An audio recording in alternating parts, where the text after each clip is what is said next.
ಗುರು ಎಲ್ಲರಿಗೂ ನಮಸ್ಕಾರ. ಇವತ್ತು RCB ಮತ್ತು CSK ನಡುವಿನ ಕ್ವಾಲಿಫೈಯರ್ ಸಿನಾರಿಯೋ ಮ್ಯಾಚ್ ಇತ್ತು ಅಂತ ಹೇಳ್ಬೋದು. ಒಂದು ವೇಳೆ CSK ಗೆದ್ದಿದ್ರೆ CSK ಈಸಿಯಾಗಿ ಕ್ವಾಲಿಫೈ ಆಗ್ತಿತ್ತು. ಅದೇ ರೀತಿ RCB 18 ರನ್ಗಳ ಗೆಲುವು ಬೇಕಿತ್ತು. ಅದೇ ರೀತಿ RCB ಫಸ್ಟ್ನೇದಾಗಿ ಬ್ಯಾಟಿಂಗ್ ಆಡಿ 218 ರನ್ಗಳನ್ನು ಕಲೆ ಹಾಕ್ತಾರೆ.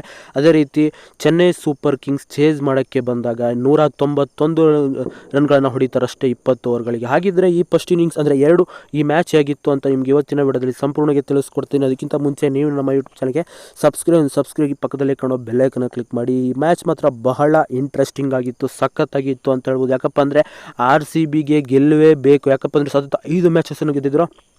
ಚೆನ್ನೈ ವಿರುದ್ಧ ಗೆಲ್ಲೇಬೇಕು. ಫಸ್ಟ್ ಹಾಫ್ನಲ್ಲಿ ಚೆನ್ನೈ ವಿರುದ್ಧ ಮೊದಲೇ ಮ್ಯಾಚಲ್ಲಿ ಸೋತಿದ್ರು ಚಪಾಕ್ ಸ್ಟೇಡಿಯಮಲ್ಲಿ. ಇವತ್ತು ಚೆನ್ನೈ ವಿರುದ್ಧ RCB ತಂಡ ಗೆಲ್ಲೇಬೇಕು. ಅದರಲ್ಲೂ ಮಳೆ ಕಾಟ ಒಂದಿತ್ತು. ಅದಕ್ಕೆಲ್ಲ ಇವತ್ತು ಪಾಸಿಟಿವ್ ಆಗಿ RCB ತಂಡ ಕ್ವಾಲಿಫೈ ಆಗಿದೆ. 4ನೇ ಟೀಮ್ ಆಗಿ CSKನ ಹೊರಗೆ ದಬ್ಬಿದೆ ಅಂತ ಹೇಳೋದು ಪ್ಲೇ ಆಫ್ನ ರೇಸ್ನಿಂದ.